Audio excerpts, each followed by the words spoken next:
Let me start by saying that Peter Terry was addicted to heroin. We were friends in college and continued to be after I graduated. Notice that I said I. He dropped out after 2 years of barely cutting it. After I moved out of the dorms and into a small apartment, I didn't see Peter as much. We would talk online every now and then. AM was king in pre-Facebook years. There was a period where he wasn't online for about 5 weeks straight. I wasn't worried. He was a pretty notorious flake and drug addict, so I assumed he just stopped caring. Then, one night, I saw him log on. Before I could initiate a conversation, he sent me a message. "David, man, we need to talk." That was when he told me about the NoEnd house. It got that name because no one had ever reached the final exit. The rules were pretty simple and cliché. Reach the final room of the building, and you win $500. There were 9 rooms in all. The house was located outside the city, roughly 4 miles from my house. Apparently, Peter had tried and failed. He was a heroin, and who knows? What the fuck addict. So I figured the drugs got the best of him, and he wigged out at a paper ghost or something. He told me it would be too much for anyone, that it was unnatural. I didn't believe him. I told him I would check it out the next night, and no matter how hard he tried to convince me otherwise, $500 sounded too good to be true. I had to go. I set out the following night. When I arrived, I immediately noticed something strange about the building. Have you ever seen or read something that shouldn't be scary, but for some reason, a chill crawls up your spine?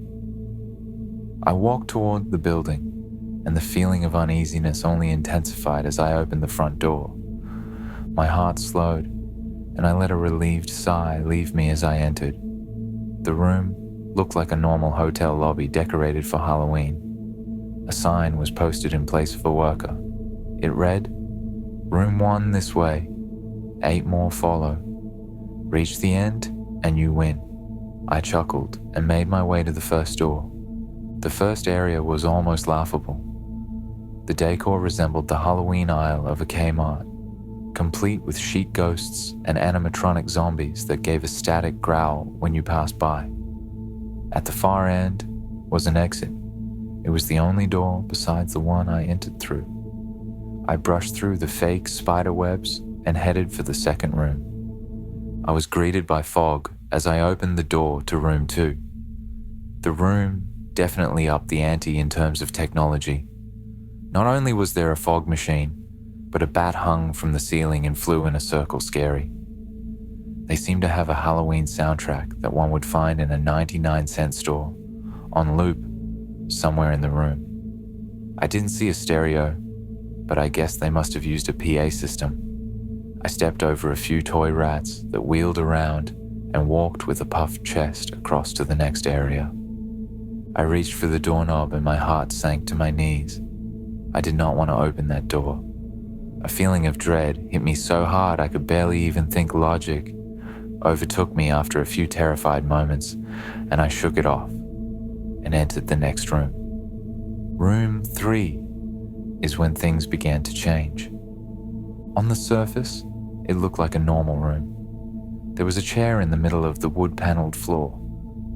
A single lamp in the corner did a poor job of lighting the area, casting a few shadows across the floor and walls. That was the problem. Shadows, plural. With the exception of the chairs, there were others. I had barely walked in the door and I was already terrified. It was at that moment that I knew something wasn't right. I didn't even think.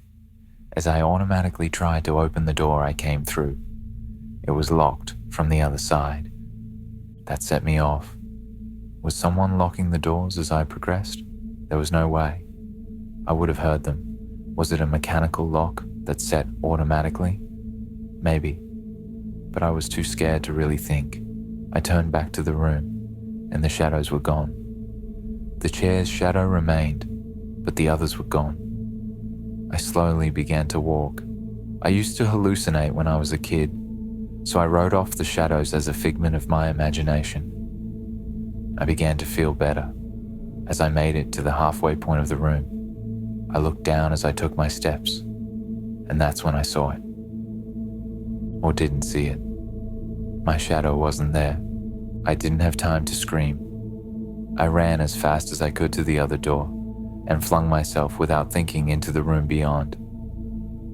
The fourth room was possibly the most disturbing. As I closed the door, all light seemed to be sucked out and put back into the previous room. I stood there, surrounded by darkness, not able to move. I'm not afraid of the dark and never have been, but I was absolutely terrified. All sight had left me. I held my hand in front of my face, and if I didn't know what I was doing, I would never have been able to tell. Darkness doesn't describe it. I couldn't hear anything. It was dead silence. When you're in a soundproof room, you can still hear yourself breathing. You can hear yourself being alive. I couldn't. I began to stumble forward after a few moments, my rapidly beating heart the only thing I could feel. There was no door in sight. I wasn't even sure there was one this time. The silence was then broken by a low hum. I felt something behind me. I spun around wildly but could barely even see my nose. I knew it was there, though regardless of how dark it was, I knew something was there. The hum grew louder, closer. It seemed to surround me, but I knew whatever was causing the noise was in front of me. Inching closer, I took a step back. I had never felt that kind of fear. I can't really describe true fear. I wasn't even scared I was going to die. I was scared of what the alternative was. I was afraid of what this thing had in store for me. Then the lights flashed for a second, and I saw it. Nothing. I saw nothing, and I know I saw nothing there. The room was again plunged into darkness, and the hum became a wild screech. I screamed in protest. I couldn't hear this goddamn sound for another minute. I ran backwards, away from the noise, and fumbled for the door handle. I turned and fell into room 5. Before I describe room 5, you have to understand something. I am not a drug addict. I have had no history of drug abuse or any sort of psychosis, short of the childhood hallucinations I mentioned earlier, and those were only when I was really tired or just waking up. I entered the NoEnd house with a clear head. After falling in from the previous room, my view of room 5 was from my back, looking up at the ceiling. What I saw didn't scare me. It simply surprised me trees had grown into the room and towered above my head. The ceilings in this room were taller than the others, which made me think I was in the center of the house. I got up off the floor, dusted myself off, and took a look around. It was definitely the biggest room of them all. I couldn't even see the door from where I was. Various brush and trees must have blocked my line of sight with the exit. Up to this point, I figured the rooms were going to get scarier, but this was a paradise compared to the last room. I also assumed whatever was in room 4 stayed back there. I was incredibly wrong. As I made my way deeper into the room, I began to hear what one would hear if they were in a forest. Chirping bugs and the occasional flap of birds seemed to be my only company. That was the thing that bothered me the most. I heard the bugs and other animals, but I didn't see any of them. I began to wonder how big this house was. From the outside, when I first walked up to it, it looked like a regular house. It was definitely on the bigger side, but there was almost an entire forest in here. The canopy covered my view of the ceiling, but I assumed it was still there, however high it was. I couldn't see any walls either. The only way I knew I was still inside was that the floor matched the other rooms, with standard dark wood paneling. I kept walking, hoping that the next tree I passed would reveal the door. After a few moments of walking, I felt a mosquito fly onto my arm. I shook it off and kept going. A second later, I felt about 10 more land all over my skin. I felt them crawl up and down my arms and legs, and a few made their way across my face. I flailed wildly to get them all off, but they just kept crawling. I looked down and let out a muffled scream, more of a whimper to be honest. I didn't see a single bug. Not one bug was on me, but I could feel them crawl. I heard them fly by my face and sting my skin, but I couldn't see a single one. I dropped to the ground and began to roll wildly. I was desperate. I hated bugs, especially ones I couldn't see or touch. But these bugs could touch me, and they were everywhere. I began to crawl. I had no idea where I was going. The entrance was nowhere in sight, and I still hadn't even seen the exit. So I just crawled, my skin wriggling with the presence of those phantom bugs. After what seemed like hours, I found the door. I grabbed the nearest tree and propped myself up, mindlessly slapping my arms and legs to no avail. I tried to run, but I couldn't.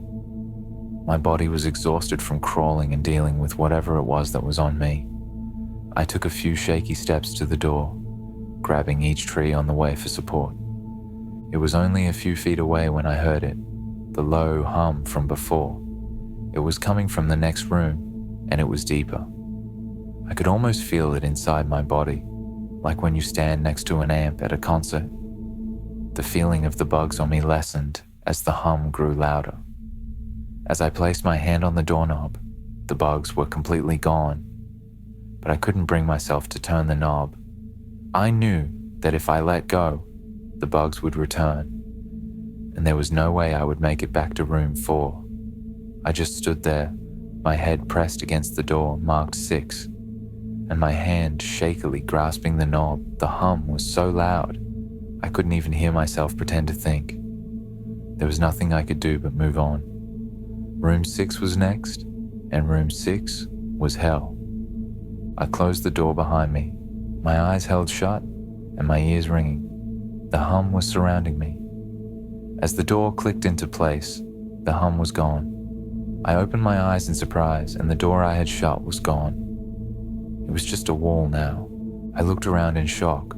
The room was identical to room 3, the same chair and lamp, but with the correct amount of shadows this time. The only real difference was that there was no exit door, and the one I came in through was gone. As I said before, I had no previous issues in terms of mental instability, but at that moment, I fell into what I now know was insanity. I didn't scream. I didn't make a sound. At first, I scratched softly. The wall was tough, but I knew the door was there somewhere. I just knew it was. I scratched at where the doorknob was. I clawed at the wall frantically with both hands, my nails being filed down to the skin against the wood. I fell silently to my knees, the only sound in the room, the incessant scratching against the wall. I knew it was there. The door was there. I knew it was just there. I knew if I could just get past this wall. Are you all right?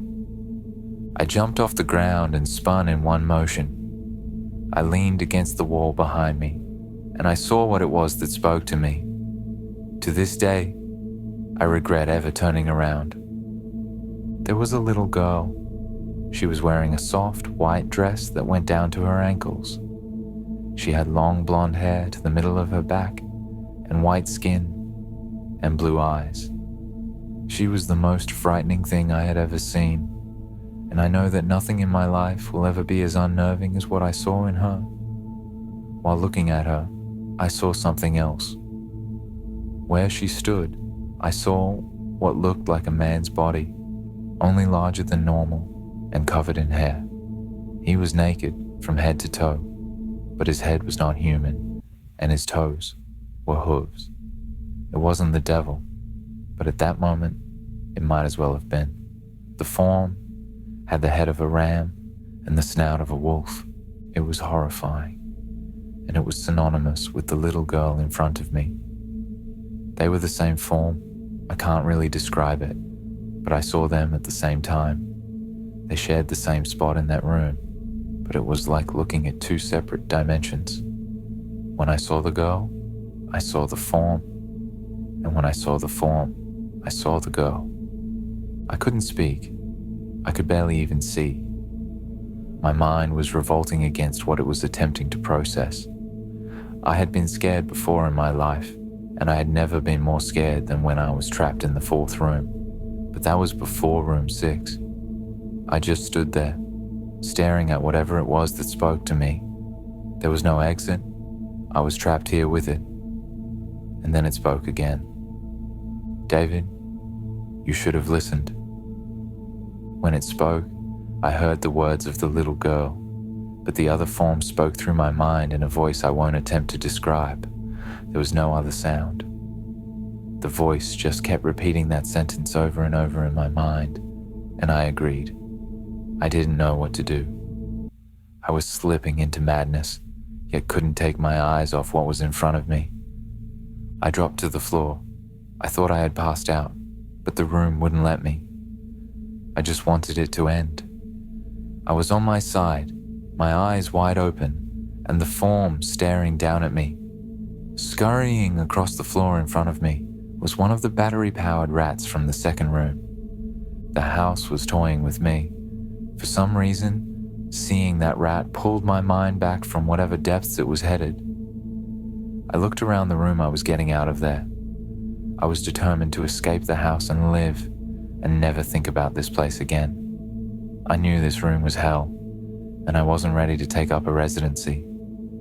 At first, it was just my eyes that moved. I searched the walls for any kind of opening. The room wasn't that big, so it didn't take long to soak up the entire layout. The demon still taunted me, the voice growing louder as the form stayed rooted where it stood.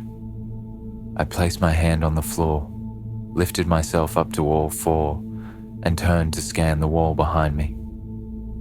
Then I saw something I couldn't believe. The form was now right at my back, whispering into my mind about how I shouldn't have come. I felt its breath on the back of my neck, but I refused to turn around. A large rectangle was scratched into the wood, with a small dent chipped away in the center of it. Right in front of my eyes, I saw the large 7 I had mindlessly etched into the wall. I knew what it was. Room 7 was just beyond that wall, where room 5 was moments ago. I don't know how I had done it. Maybe it was just my state of mind at the time, but I had created the door. I knew I had.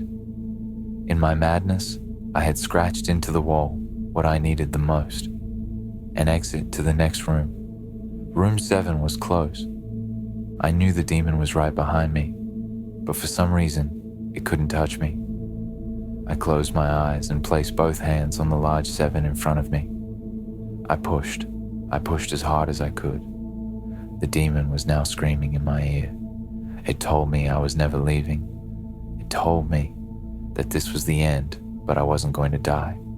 I was going to live there in room 6 with it. I wasn't.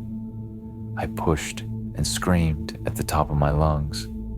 I knew I was going to push through the wall eventually.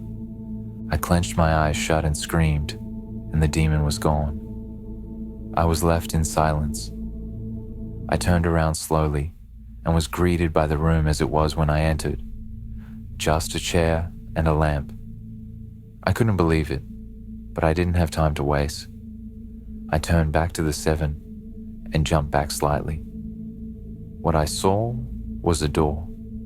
It wasn't the one I had scratched in, but a regular door with a large 7 on it.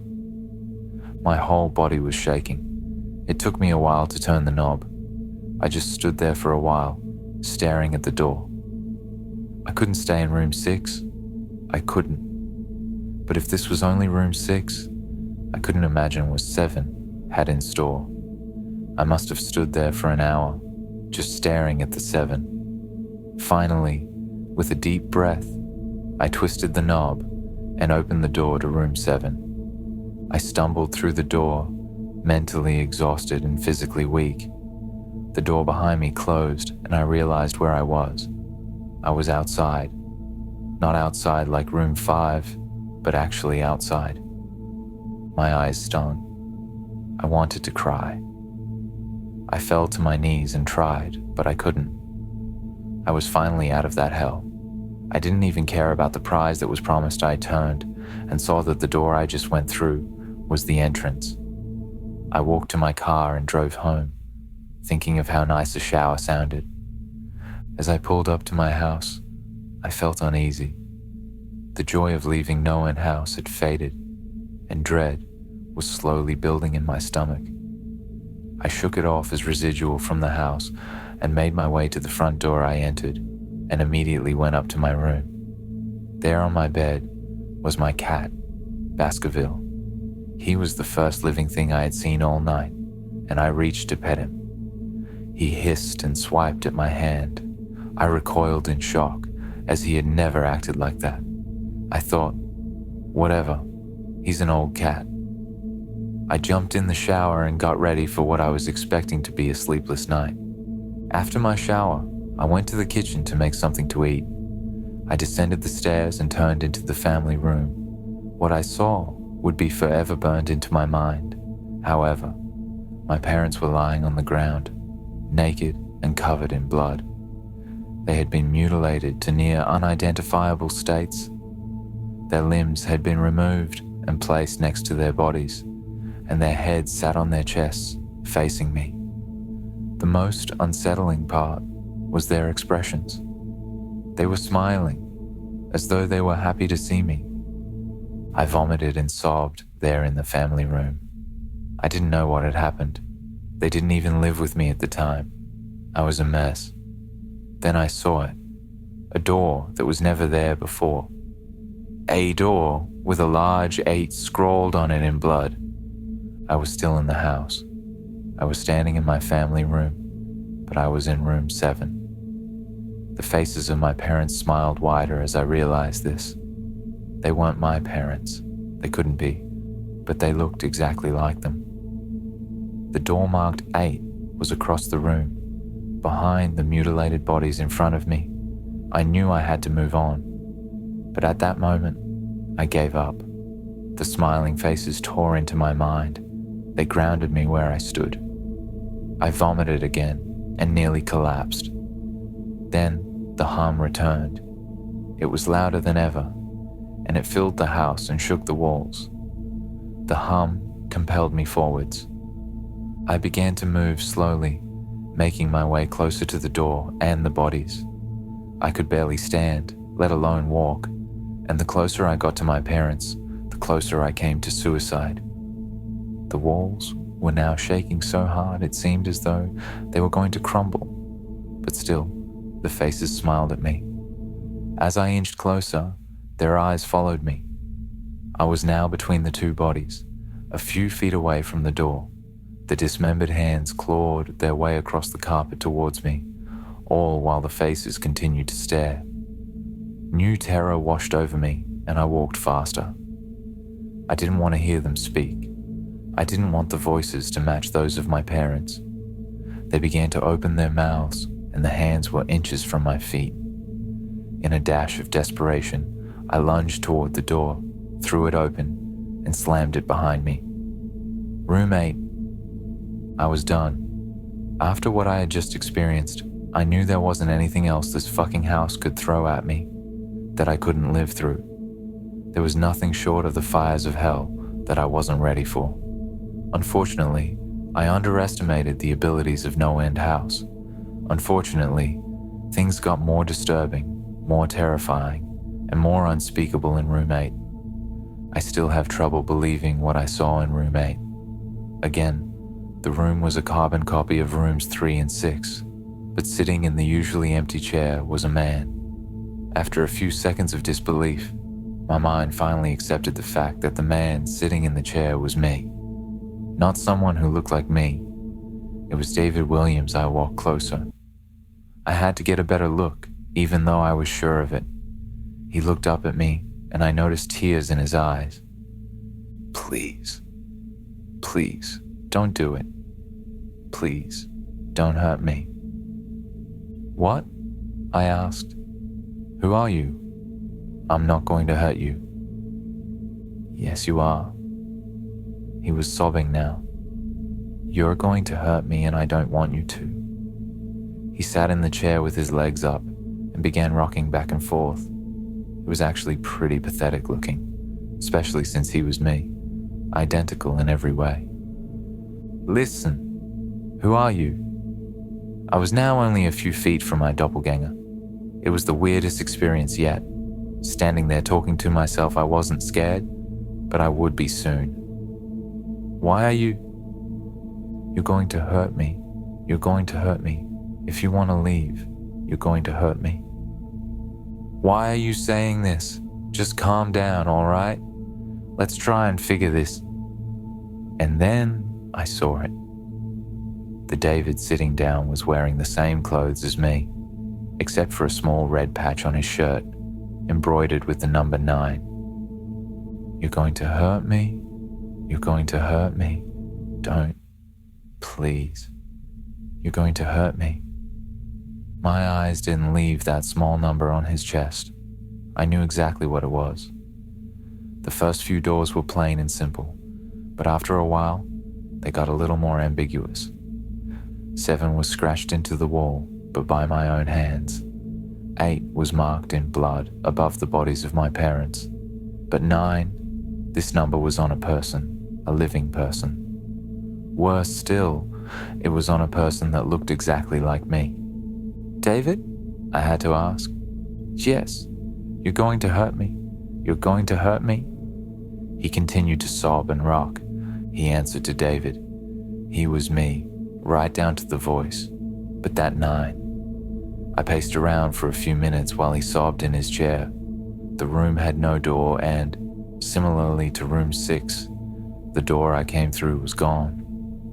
For some reason, I assumed that scratching would get me nowhere this time. I studied the walls and floor around the chair, sticking my head underneath and seeing if anything was below.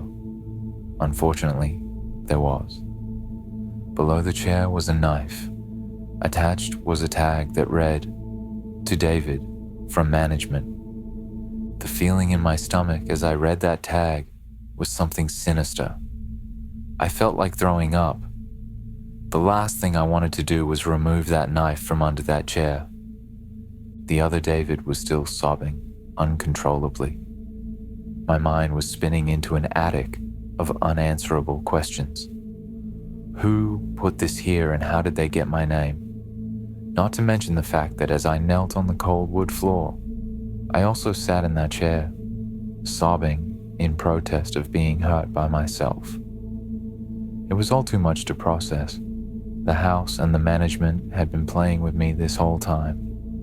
My thoughts, for some reason, turned to Peter, and whether or not he got this far.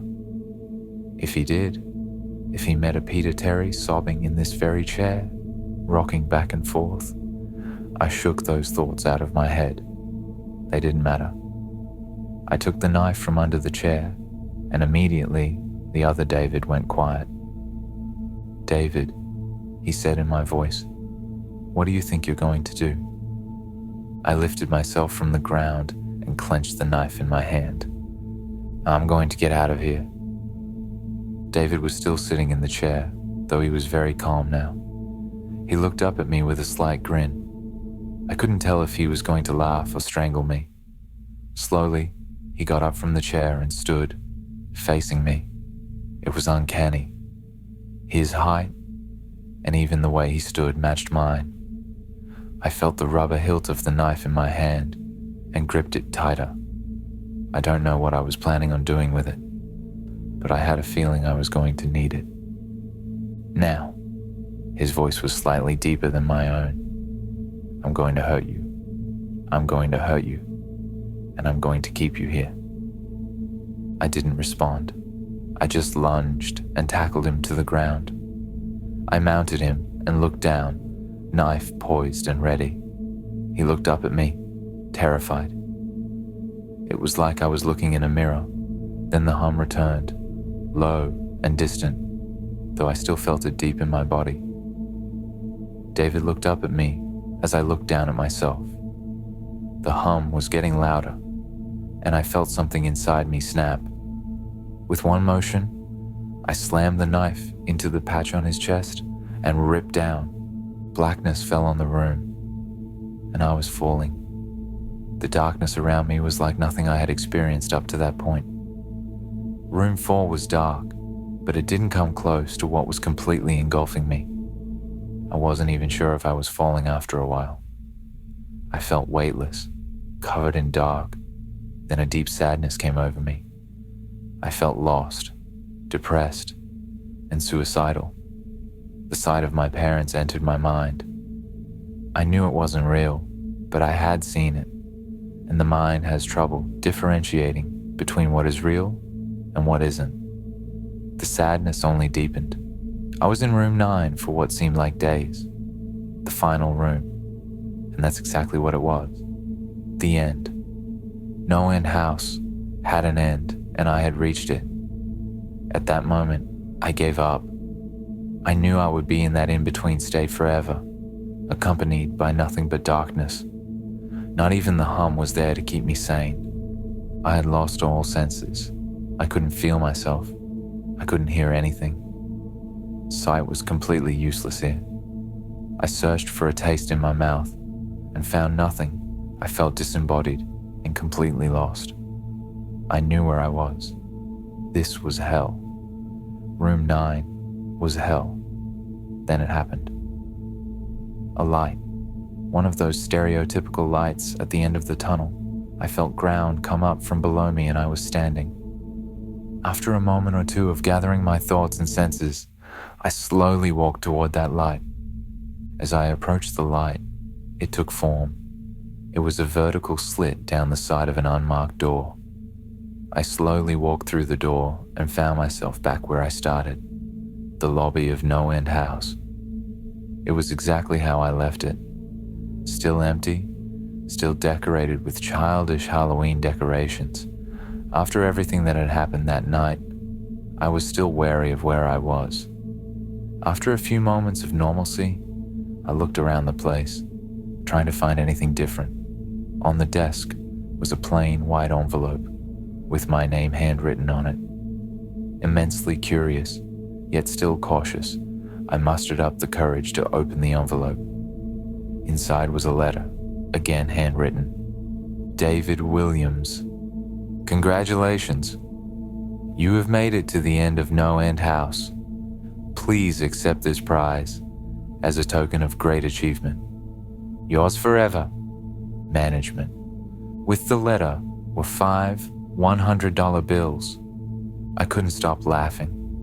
I laughed for what seemed like hours. I laughed as I walked out to my car and laughed as I drove home. I laughed as I pulled into my driveway. I laughed as I opened my front door to my house, and then as I saw the small 10 etched into the wood.